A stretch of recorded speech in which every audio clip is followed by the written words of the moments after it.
సుమన్ టీవీలో మీ business promotions కోసం ఈ కింది నెంబర్ను సంప్రదించగలరు.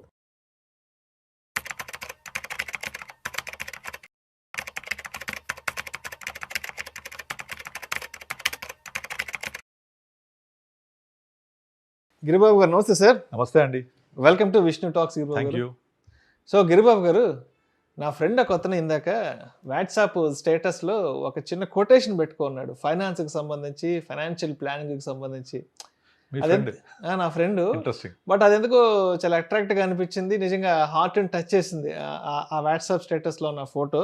సరే నాకు పంపించమని అడిగాను, తనే పంపించాడు. అది కూడా నేను నా వాట్సాప్ స్టేటస్లో పెట్టుకున్నాను. Making money is a skill, maintaining money is a discipline, multiplying money is an art అంట. యా సో ఇంకొకసారి చదువుతాను ఆడియన్స్ కోసము. యా చదవండి. Making money is a skill, skill. Maintaining money is a discipline, multiplying money is an art అంట. So అంటే ఈ అందమైన కొటేషన్కి so మీరు ఎటువంటి నిర్వచనం చెప్తారు? అండ్ ఒకసారి తెలుగులో కూడా మాట్లాడుకుందాం. సో డబ్బుల్ని సంపాదించడం అనేది ఒక నైపుణ్యము, maintaining money is a discipline, అంటే డబ్బుని సరైన విధంగా నిర్వహించుకోవడం అనేది అదొక డిసిప్లిన్, ఒక పద్ధతి. Multiplying money is an art, అంటే డబ్బుల్ని రెట్టింపు చేసుకోవడం అనేది ఒక కళ అంటూ కూడా. సో దీనికి తెలుగులో అర్థం వస్తుంది కాబట్టి సో మీరు దీన్ని ఎలా నిర్వచిస్తారు? అంటే డబ్బుని సంపాదించడము ఒక నైపుణ్యం, సంపాదిస్తున్నాం, దాన్ని డిసిప్లిన్గా మెయింటైన్ చేయాలి. అలా మెయింటైన్ చేస్తే అంతే ఉంటాయి.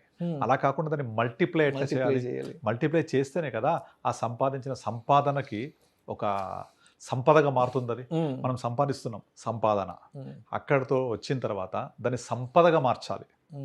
ఆ సంపదగా మారుస్తేనే ఆ సంపద మనల్ని ఎలివేట్ చేస్తుంది. మనం అవునన్నా కాదన్నా ఇవాళ ప్రతిదీ కూడా డబ్బు చుట్టే తిరుగుతున్నాయి కదా. సో చాలామంది డబ్బు కంటే విలువైన చాలా ఉన్నాయి, డబ్బు కంటే ప్రేమాభిమానాలు ఉంటాయి, అవన్నీ కరెక్టే. బట్ డబ్బుని తీసేసి చూడండి, అందులో సున్నా ఏముండదు. కనుక అవునన్నా కాదన్నా మనీ చుట్టే ఈ ప్రపంచం తిరుగుతూ ఉంటుంది.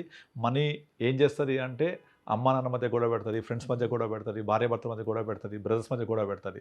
ఆ మనీ ఎన్నో పనులు చేస్తూ ఉంటుంది. కనుక దాన్ని సంపాదించడం అనేది అందరి వల్ల కాదు. ఇప్పుడు మీరు సమాజంలో చూడండి, 90% ఆఫ్ పీపుల్ వాళ్ళ లైఫ్ స్టైలు, వాళ్ళ ఎదుగుదల అలాగే ఉంటుంది. ఇప్పుడు ముఖేష్ అంబానీ ఒకడే ఉంటాడు, అదాని గ్రూప్ ఒకటే ఉంది. ఇలా మీరు ఇండియాలో రిచెస్ట్ పర్సన్ అని తీసుకుంటే కనుక, మనకి ఇండియాలో ఉన్న మొత్తం సంపద కనుక తీసుకుంటే, ఈ సంపద అంతా ఒక 10 నుంచి 15, మ్యాక్సిమం 20% ఆఫ్ పీపుల్ దగ్గర 80% ఆఫ్ సంపద కాన్సన్ట్రేట్ అయ్యి ఉంది. 20% దగ్గర 80% సంపద కాన్సన్ట్రేట్ అయ్యింది. 80% దగ్గర 20% సంపదే ఉంది. Sorry for the interruption. మీరు ముఖేష్ అంబానీ గురించి చెప్పారు కాబట్టి, ముఖేష్ అంబానీ, అనిల్ అంబానీ ఒకే కుటుంబంలో పుట్టారు. బట్ ఈ మనీ డిసిప్లిన్ విషయంలో, నిర్వహణ విషయంలో క్లాసిక్ ఎగ్జాంపుల్, ఇంకా అంతకు మించిన క్లాసిక్ ఎగ్జాంపుల్ ఎక్కడా దొరకదు అంబానీ బ్రదర్స్ విషయంలో. ముఖేష్ అంటే క్యాష్, అనిల్ నిల్. ఎగ్జాక్ట్లీ, ముఖేష్ క్యాష్ అక్కడే ఉంది. అవును, అనిల్ పేరు నిల్ అయిపోయాడు. సో అది మనకు ఒక క్లాసిక్ ఎగ్జాంపుల్ కదా. అంటే ఈ 80% ఆఫ్ జనాభా సంపాదిస్తున్నారు, కానీ ఎందుకు వాళ్ళు ఆ 20%లోకి వెళ్ళలేకపోతున్నారంటే ఆ సంపాదించిన సంపదని వాళ్ళు సంపదగా మార్చలేకపోతున్నారు. సంపాదనగానే ఉండిపోతుంది. అంటే దాన్ని నెక్స్ట్ వెళ్ళాలంటే డిసిప్లిన్ కావాలి. ఆ డిసిప్లిన్ ఉంటేనే మనీ మల్టిప్లై అవుతుంది. దానికి ఎన్నో ఎగ్జాంపుల్స్ ఉంటాయి. ఇప్పుడు నార్మల్గా చాలామంది పేరెంట్స్ తీసుకుంటే, సినిమాలలో చూసినా, బయట చూసినా, ఎక్కడ చూసినా సరే ఆ హీరో ఉంటారు, లేకపోతే వాళ్ళు ఫాదర్ ఏదో ఇన్కమ్ ఉంటుంది. ఆ ఇన్కమ్ తోటి చూస్తుంటాం, నా చెప్పులు ఖరాబ్ అయినా పర్వాలేదు, నా కొడుకు బాగా చెప్పులు ఉండాలి అని. తండ్రి ఏమో చినిగిపోయిన చెప్పులు, కుట్టించిన చెప్పులు వేసుకొని తిరుగుతాడు, కొడుకు మాత్రం మంచి షూ ఉంటాడు. సో ఇక అక్కడే తిరుగుతూ ఉంటుంది. మళ్ళీ కొడుకు ఇలా చేయకూడదని నేర్చుకొని, మళ్ళీ ఎలా చేయాలో అర్థం చేసుకొని సంపాదించి, ఆ సంపాదన డిసిప్లిన్ తోటి మనీ మల్టిప్లై చేయడం చాలా స్టోరీలు చూస్తూ ఉంటాం. సో ఇది నిజ జీవితంలో కానీ, లేకపోతే సినిమాలో చూసినా, ఎక్కడ చూసినా సరే మనీ ఎర్నింగ్, డిసిప్లిన్, మల్టిప్లికేషన్.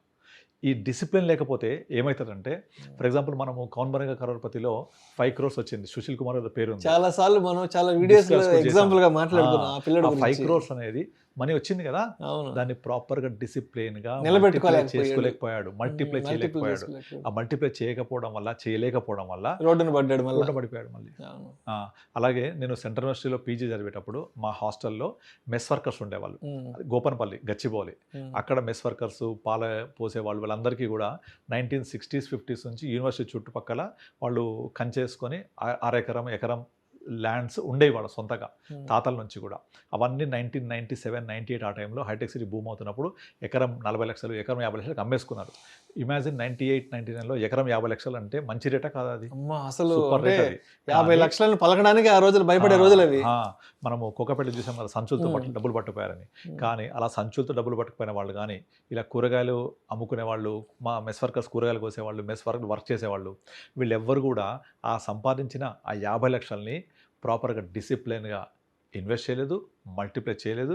మళ్ళీ వాళ్ళ పిల్లలు ఏం చేస్తున్నారంటే మళ్ళీ అదే కూరగాయల షాప్లో నడుపుకుంటున్నారు. బట్ ఆ స్థలాలు కొన్న వాళ్ళు ఉన్నారు కదా, వాళ్ళందరూ 50 లక్షలు కొని ఇప్పుడు 50 కోట్లు అయిపోయాయి అవి. అంటే వాళ్ళు డిసిప్లిన్గా దాన్ని ఇన్వెస్ట్ చేసి మనీ మల్టిప్లై చేయగలిగారు, జాగ్రత్త పరుచుకున్నారు. సంపాదించిన ప్రతి రూపాయిని మన పెద్దోళ్ళు చెప్తా కదా, అరే ఎగ్జాక్ట్లీ దుబారా చేయకుండా సంపాదించుకున్న ప్రతి రూపాయిని దాచిపెట్టుకోండి అని చెప్తుంటారు. ఎగ్జాక్ట్లీ. సో ఇప్పుడు ఈ డిసిప్లిన్ లేకపోతే ఎంత సంపాదించినా, ఎక్కడ వేసిన గొంగలు ఎక్కడ ఉంటుందో అక్కడే ఉండిపోతారు.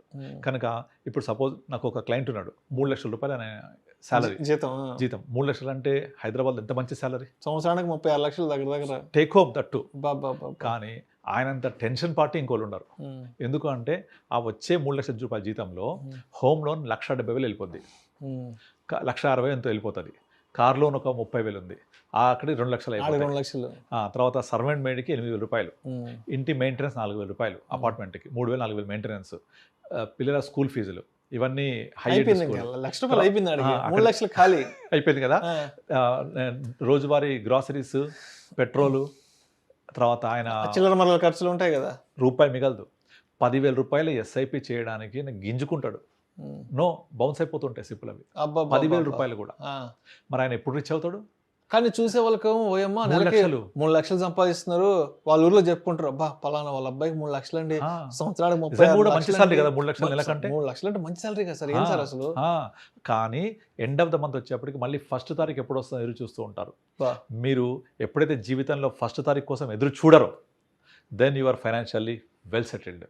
ఫస్ట్ తారీఖు కోసం ఎదురు చూడొద్దు, నేను చూడను ఎప్పుడు అట్లా ఫస్ట్ తారీఖు కోసం. ఎవరికైనా ఫ్రెండ్స్కి గమ్ముకుని ఏదైనా అవసరం అయ్యి, అరే ఒక ఇట్లా 5,000, 10,000 ఏదైనా కొంచెం అమౌంట్, అరే మామ లేవు మామ అయిపోయినాయి మామ, అదేంద్రా అంటే చాలా పెద్ద శాలరీ కదా నీకు వస్తుంది, సమయం 2 లక్షలు 3 లక్షలు కదా, ఇట్లా అర్జెంటుగా ఒక 5,000, 10,000 అంటే లేవు మామ మొత్తం 10వ తేదీ ఖాళీ అయిపోతాయి, నేను కూడా 1వ తేదీ కోసం వెయిట్ చేస్తుంటాను. అదేంటో నాకు అర్థం కాదు అది. అంటే 2-3 లక్షలు వచ్చే వాళ్ళు కూడా 15వ తేదీ ఖాళీ అయిపోయి ఇంకో 15 రోజుల పాటు 1వ తేదీ ఎప్పుడు వస్తుందని ఎదురు చూస్తారంట. మరి వాళ్ళు ఎట్లా డిసిప్లిన్ ఉన్నట్టు, ఎట్లా మనీ మల్టిప్లై అవుతుంది? What about that passive income? ఏది ఉండదు, అలా కష్టపడుతూనే ఉంటారు వాళ్ళు. సో దీని నుంచి బయటకు రావాలి ఫస్ట్. క్రెడిట్ కార్డ్ అంటారు, మామ నిన్ననే 50,000 కట్టిన క్రెడిట్ కార్డు, 1,00,000 రూపాయలు కట్టారని చెప్తుంటే వామో ఈ క్రెడిట్ కార్డు. ఈ వీడియో చూస్తున్న వాళ్ళు మరి దీనికి సొల్యూషన్ ఏంటా అని ఆలోచిస్తూ ఉండొచ్చు వీడియో ముందుకు వెళ్ళడానికి కూడా. కానీ వాళ్ళకు సొల్యూషన్ అంటూ ఏం లేదు, సింపుల్ సొల్యూషన్. మీరు ఖచ్చితంగా డిసిప్లిన్గా ఉండాల్సిందే. మీరు డిసిప్లిన్ ఉండాలంటే మీరు ఫస్ట్ ఆఫ్ ఆల్ మీ ఉన్న ఇంటి హోమ్ లోన్కి 1,60,000 రూపాయలు ఏంటది ఈఎంఐ. ఎప్పుడు కూడా మనము rent into 2 times or 2.5 times మించి ఈఎంఐ ఉండకూడదు. రెంట్ ఇంటూ అంటే నేను అక్కడ రెంట్ 30,000 కట్టగలిగితే, కట్టే కెపాసిటీ ఉంటే 60,000, 70,000 మ్యాక్సిమం 80,000 అంతే, అంతమించి ఈఎంఐ వెళ్ళకూడదు. సో ఈఎంఐ జీతంలో 50%కి ఎప్పుడు మించకూడదు. ఆయనకు ఆల్రెడీ 3 లక్షలు, అందులో 150 is okay, or 140, 150 or 2.5 times of the monthly rental. ఎంత ఉంటుంది ఏరియా రెంట్? 40,000 ఉంటుంది.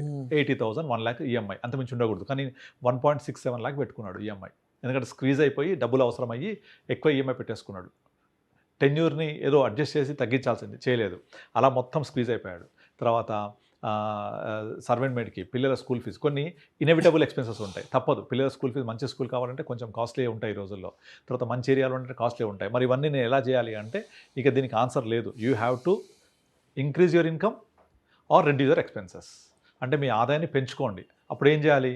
Create your own 25th hour. నేను చాలాసార్లు చెప్పాను, మనకు 24 hours ఉంటాయి కదా, నీ కోసం ఒక 25th hourని క్రియేట్ చేసుకో. నీ కోసం ఒక స్కిల్ ఉంటుంది నీకు ఏదో ఒకటి, ఆ స్కిల్ని ఎస్టాబ్లిష్ చేసి కొంచెం ఆదాయం పెంచుకో. ఆదాయం పెంచుకుంటే ఆటోమేటిక్గా వచ్చిన ఆదాయాన్ని మనము సేవింగ్ కోసం అంటే మనీ మేనేజ్మెంట్ కోసం అక్కడి నుంచి మనీ మల్టిప్లై కోసం వాడుకోవచ్చు. అలా మనము లేదా ఖర్చులు తగ్గించుకోవచ్చు. ఆటోమేటిక్గా 3 లక్షల్లో కనుక ఖర్చులు ఒక 20-30 వేలు తగ్గించేసుకుంటే అది ఎట్లా చేస్తావో చూసుకో. ఇక కార్ ఈఎంఐ తగ్గించుకుంటావా, కార్ లేకుండా 2 వీలర్ పోతావా, లేదు నేను పోలేను అంటే నీ ఇష్టం. మరిగా కార్ పూలింగ్ చేసుకోవచ్చు. అట్లా నీకు ఒక 30-40 వేల రూపాయల ఈఎంఐ తగ్గించుకో. అవసరమైతే కార్ తీస్తే తప్పదు, స్క్వీజ్ అవ్వాలి. అలా స్క్వీజ్ అయ్యి కొంచెం మనీ తీసుకొని దాన్ని ఇన్వెస్ట్ చేయాలి. Mostly SIP is the best way for that. అలా చేసి మనం యొక్క ఇన్కమ్ని పెంచుకుంటూ మన యొక్క ప్యాసివ్ ఇన్కమ్ కోసం ఒక వెల్త్ క్రియేట్ చేసుకోవాలి. లేదు నేను చేయలేను, నేను కంపల్సరీ ఖర్చు ఉండాల్సిందే అంటే మరి నువ్వు 50 సంవత్సరాల దాకా కష్టపడుతూ ఉంటే జీతం వస్తూ ఉంటే బాగానే ఉంది. What about after 50? What about after 55? ఎప్పుడు ఆలోచించారు అట్లా? ఇప్పుడు మీరు రిటైర్ అయిన తర్వాత మీ పరిస్థితి ఏంటి? ఆ రిటైర్ అయిన తర్వాత మీకు డబ్బులు రావాలి అంటే మీరు వర్క్ చేస్తున్నప్పుడు కొంత తీసి పెట్టుకోవాలి. వర్షాకాలంలో వర్షం వస్తుంది కదా, మనము రిజర్వాయర్ నింపుకుంటే ఎండాకాలం పనికొచ్చేది. మనము ఇంకుడు గుంతలు అవునవును నీళ్లు వెళ్తేనే కదా ఎండాకాలం అంతా మనకు యూజ్ అయ్యేది. వర్షాకాలంలో వచ్చిన వర్షాన్ని పట్టుకోకపోతే ఎండాకాలంలో నీళ్ళు తాగడానికి మనకు నీళ్ళు ఉండవు. అప్పుడు లైఫే డిస్టర్బ్ అయిపోతుంది. కనుక మన ఫైనాన్షియల్ లైఫ్ కూడా అంతే. సో నాకు కుదరదు అంటే అస్సలు వర్కౌట్ కాదు. You have to make something, either create your extra income or reduce your expenses. ఇప్పుడు నాకు ఇంకో క్లయింట్ ఉండి 50,000 రూపాయలు ఇన్కమ్ వస్తుంది అనుకో శాలరీ, అందులో ప్రతి నెల 10,000 రూపాయలు సేవ్ చేస్తాడు. అన్ని ఖర్చులు అందులోనే పెట్టుకున్నాడు.